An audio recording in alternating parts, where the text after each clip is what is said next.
Hey, what's up, guys? Little man with a big opinion here. Today's video, I have three newsworthy articles to discuss with you. One is a good thing, and the other two are bad things. I'll read the article to y'all. Give y'all my opinion on why it is a good thing or a bad thing, and then discuss why I'm even giving y'all this information as a prepper.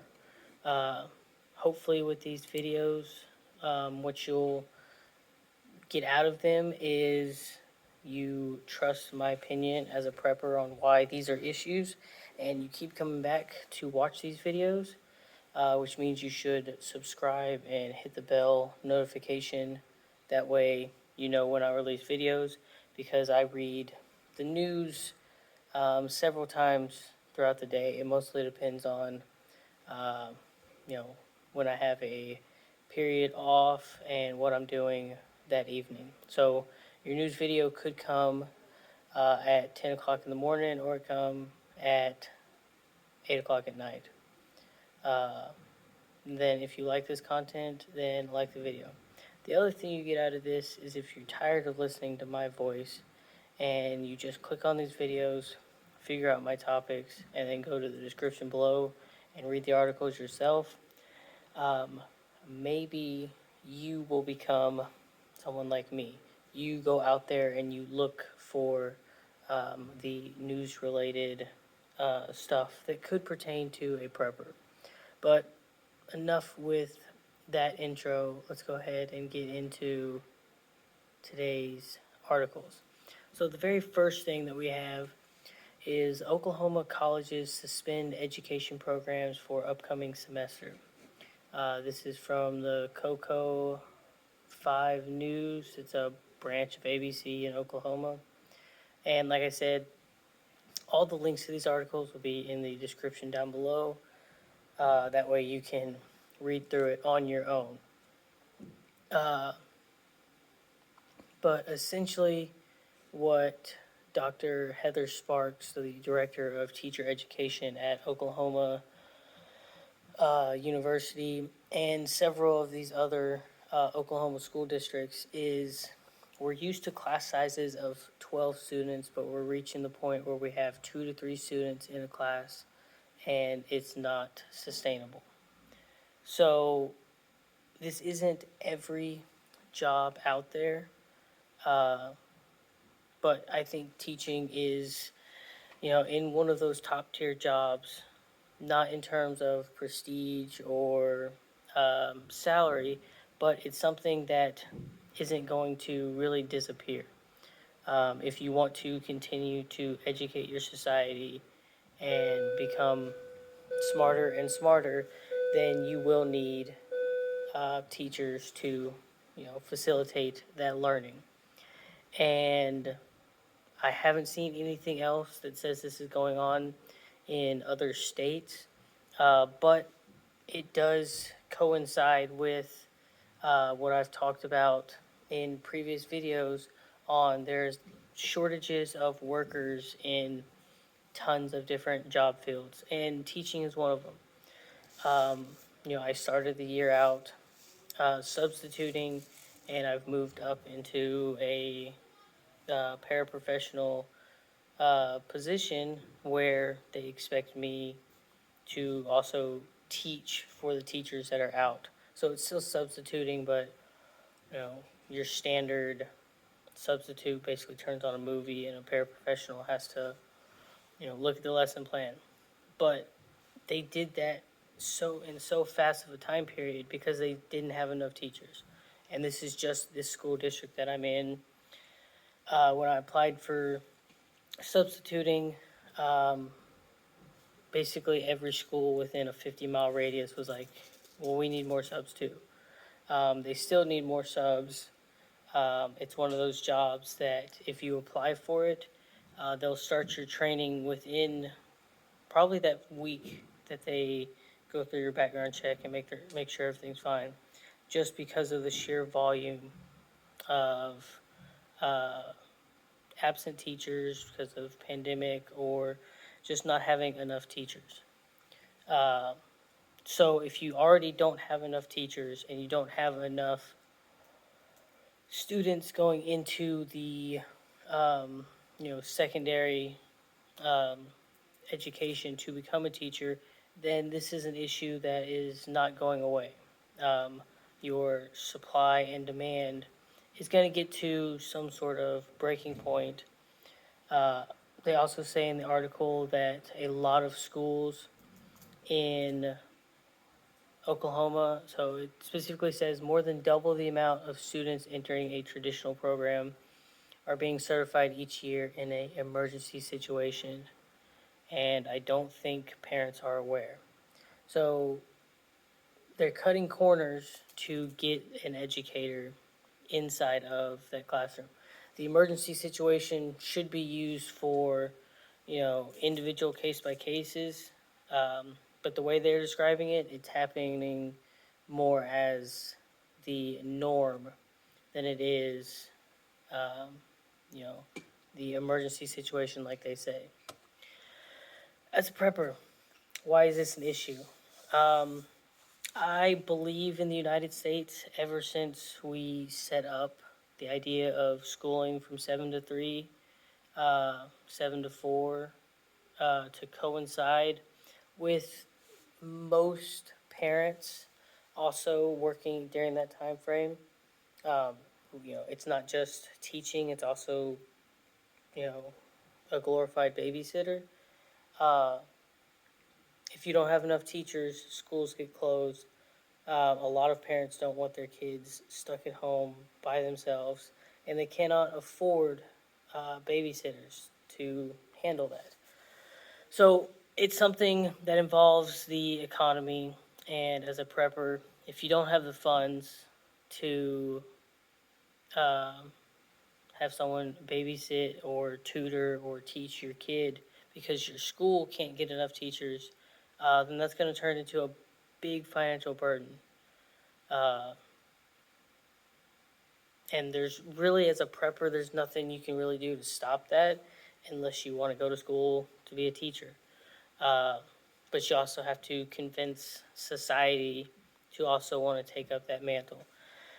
And, they make the argument in the article that in some cases it does have to do with teachers' pay, and that's a totally different uh, nut to crack. But let's jump into the second article. It also involves the economy. This one is from the Financial Times. U.S. inflation soars to 7% for the first time since 1982.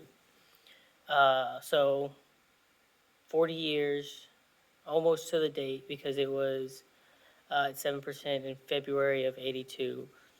Um, Basically, year over year, um, on average, every single thing you've purchased, whether it's a pen, a car, um, going out to eat, movie tickets, it's gone up an average of 7% from this article came out, I think, January 11th. It says posted 2 hours ago. So it came out today. Uh, so a year ago today, your $1 pencil is now costing you $1.07. Your $100 pair of tennis shoes are now costing you $107. But that's the average, and so don't exactly quote me on that because some categories like fuel have gone up much higher than 7%, while some categories have either remained the same or they possibly could have gone down. But when you take everything to get this consumer price index measurement, uh, that's how you get the price difference. Uh, they also discuss that uh, the last 9 months, the figure has exceeded a 0.5% increase, which that helps with it being over 7%. They say the biggest cost is A rise in shelter costs and prices for used vehicle were the largest contributors to the December increase. Um, a steady climb, reaching 0.4% per month, uh, and year over year, 4.1%. Used cars continue to zoom higher, increasing 3.5% from the previous month and nearly 40% from a year ago. So people can't afford to buy a brand new car. They still need to get from point A to point B. So, you know, technically, if you drive a $1,500, pickup truck, it's still getting you from point A to point B over that $40,000 brand new pickup truck. The difference could be in the price of gas and the miles per gallon, but people still have to get to work. They still have to take kids to school. They got to go grocery shopping. They would rather buy the used vehicle that gets the job done than getting the new fancy thing. And that really is what facilitates a lot of that price increase is there's a higher demand for those kind of vehicles, and with a higher demand and a supply that can only grow so fast as more vehicles become used vehicles, uh, the price will inevitably go up. Food prices also contributed once again to the historical high figures. Dining out rose 0.6% from January and is at a 6% year on year increase. Um, the broader food index went up 0.5% from the previous period. Uh, the Federal Reserve is raising rates 4 times in 2022, beginning in March, and another 4 times in 2023. So the Federal Reserve is going to start sketching out some interest rates because they really want to get the goal of the average inflation to 2%. So essentially, what that means is roughly the first year of our new presidency, to get it back down to 2%, you'd have to go -5% if you wanted to do it in 1 year. Obviously, you could go lower than 7%, and between the 2 years, it would average out even lower. But that's something that a lot of economists are saying will not be a quick turnaround time frame. Uh, Without getting super political, it says the president is boasting more than 6 million jobs were created last year, and unemployment fell to 3.9%. Before the pandemic started, unemployment was about that rate. You tell a lot of people they can't go to work, um, and they can't make money, your job is closed, or you need to jump through exorbitant hoops to meet, these health and safety measures, and then you wait a year and then tell them, okay, you all have to go back to work now because we got to get this ball rolling and make us look good. Um, that's how you get a lot of those numbers. Most of that didn't come from job creation. It came from the job unpause, as I would call it. They paused so many millions of jobs and said, come back later and we'll take care of you. Uh, this also comes from an issue with bottlenecks at key ports um, and just supplies coming in. Um, a lot of stuff that gets imported is taking longer to get to its destination because of the worker shortages at shipyards, because of the excess um, containers there from not doing um, exports, only getting a lot of imports. It comes from the rise of fuel cost because when OPEC said we're not going to increase our demands to, meet what you want to import. Instead of the U.S. saying, okay, then we'll just produce it ourselves because we have the capacity with our oil deposits and the workforce to do it, we haven't done that. So fuel has raised over 40% year over year, and that is the biggest contributor to the increase of other stuff. Because almost everything that you consume is coming from a truck delivering it. And if that truck has to pay more money because the gas prices have gone up, then the box store has to pay more to get their goods off that truck. And instead of them losing a little bit of profit, they're increasing the uh, prices on the other end. So they either maintain how much they were making, and in most cases, they give themselves a greater profit than before. But it is not all terrible. I do have one more article for you. Pittsburgh-based U.S. Steel announced yesterday that it has selected a location to build a new $3 billion technologically advanced steel mill. It's a pretty big building. For some reason, it's locked me out of the article again.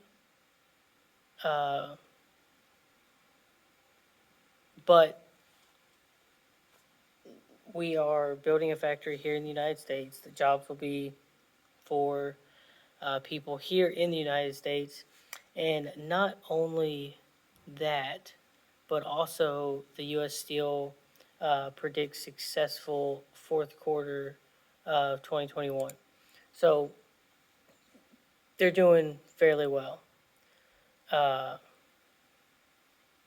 It's just one of those things of not every market in the United States is doing terrible. But when we're dealing with the economy as a prepper, most of us don't have a massive, budget to work with. Most of us are not preppers that are able to purchase a Cold War era bunker or, build a castle to, survive the apocalypse in, which I think a lot of us would really like that. I think that was my favorite episode from Doomsday Prepper, was the guy that used cinder blocks and concrete to build a castle. In the episode, he was only like halfway done, and there was like no rooms or electricity or anything put in, but it was still really cool. So us as preppers, for 99% of us, we are on a strict budget on putting away food, water, um, firearms for protection and food production, camping gear, survival gear, stuff to complete our homestead, purchasing and taking care of, livestock, planting gardens, increasing yields, orchards. It is a never-ending list that, I've been prepping for almost 10 years now. That's weird to say. And I never feel like I will ever be satisfied. Just with the amount of stuff that you put away, because you don't know when that SHTF situation that's going to happen, that's just going to completely wipe out, half of civilization, and your way of life isn't going to go back to normal anytime soon. Um, Luckily in my lifetime, I guess the hardest prepping situation was 5 days without power during the winter storm last year. And for most people, it is similar things like that. Natural disasters that you've got a week to 2 weeks of terrible, and then you go back to normal. Uh, Unless it's a hurricane, those tend to last more than 2 weeks, depending on how, super severe they are. But you never feel like you can put enough away, and when the articles that I'm talking about make the economy, not make the economy seem, but is showing us that the economy is not getting better yet. Um, our dollar is becoming worth less and less each day. Then that affects your prepping budget. That affects your peace of mind for taking care of yourself and your family. And it's not something that we're okay with because, you know, if you're a prepper, doesn't matter if you're male or female, I think you automatically have that, protectorate gene in you. Uh, and so it it sucks that these things are happening. Uh, and as a prepper, now at the very end, we're going to talk about what you can do to help the situation. Um, if you can produce anything yourself for less than you are purchasing it from the store, and you have the time to do it, I would do it. And what I mean by that is, planting an orchard. That's my big example because I planted 2 trees this year. I'm really hoping they survive the winter. The leaves aren't looking super great. I've had them wrapped up since the beginning of like our super cold days. But if they don't survive, then I need to start over as soon as our last predicted freeze. Because it takes anywhere from 3 to 8 years for some trees to produce fruit. But once they start producing fruit, they have a production line of anywhere from 25 to 100 years in some cases. Uh, so spending that little bit of money now to guarantee some sort of, you know, food production that I would consider passive food production, because you only have to put effort into it in the very beginning when you get it started. You have to make sure it can, thrive on its own. So you're watering it and getting it to the point where it can take care of itself. And then after that, when it comes time for the payout, you just get your payout.